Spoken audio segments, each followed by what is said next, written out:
எப்பவுமே நெகட்டிவ் தாட்டாவே ஓடிக்கிட்டு இருக்கு. ஒரு எளிமையான பயிற்சி சொல்லுங்கன்னு சொல்லி கேட்டிருந்தீங்கல்ல.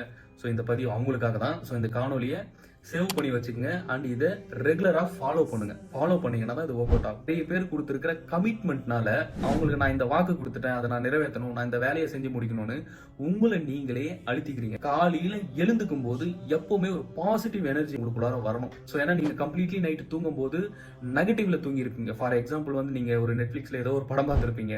இல்ல தேவையில்லாத ரீல்ஸை பார்த்திருப்பீங்க. ஒரு சில பேர் பான் வீடியோ பார்ப்பீங்க. இந்த மாதிரியான வீடியோஸ், இந்த மாதிரி விஷயங்கள் எல்லாம் நீங்க மனசுல ஸ்டோர் பண்ணிட்டு நீங்க தூங்கி மறுநாள் காலைல எழுந்தீங்கன்னா அந்த வைப் தான் அப்படியே மறுநாள் காலைல கண்டினியூ ஆகி ஓட ஆரம்பிக்கும். நம்ம எண்ணலைகள் தான் நமக்கு உண்டான எல்லாத்தையுமே ஈர்க்குது, நமக்கு உண்டான எல்லாத்தையுமே வெளியே போகுது. உங்களால ரியலைஸ் பண்ண முடியலன்னா மறுநாள் காலையில எழுந்த உடனே கை கால் வலிக்கும், அப்படியே மூட்டு வலிக்கும், அப்படியே ஒரு மயக்கமா இருக்கிற மாதிரி இருக்கும். ஸோ இதெல்லாமே என்னன்னா முன்னாடி நாள் நைட்டு நீங்க பண்ணி வச்ச வேலை தான், வேற யார் பண்ணி வச்சதும் கிடையாது. உங்களுக்கு அடுத்த நாள் அப்படின்றதுல அந்த ஹோல் டேவுமே வீணா வாயில போட்டுக்கிறீங்க. இதுதான் பிரச்சனை. ஒரு 5 நிமிஷம் அமைதியா உட்கார்ந்து நிதானமா எந்த சத்தமும் இல்லாம சைலண்டா அப்படியே கொஞ்சம் உள்ளுக்குள்ளார கொஞ்சம் கவனத்தை வைங்க. டெய்லி ஃபாலோ பண்ணுங்க. அதே மாதிரி தூங்குறதுக்கு முன்னாடி ஒரு 5 நிமிஷம் அமைதியா உட்காந்துட்டு அதுக்கப்புறம் தூங்குங்க. வெளியில அவ்வளோ பேர் நெகட்டிவ்ல ஓடிக்கிட்டு இருக்காங்க. அவங்க இருக்கிற நெகட்டிவ் பார்த்தாக்கா அவங்க ஒரு 100% இல்ல 1000% வெளியில இருக்கிற நெகட்டிவ்ல ஓடிக்கிட்டு இருக்காங்க. அப்ப நீங்க கம்ப்ளீட்டா எந்த அளவுக்கு உங்களுடைய ஆறாவை நீங்க இம்ப்ளிமெண்ட் பண்ணி வச்சிருக்கணும்ன்றத பாருங்க.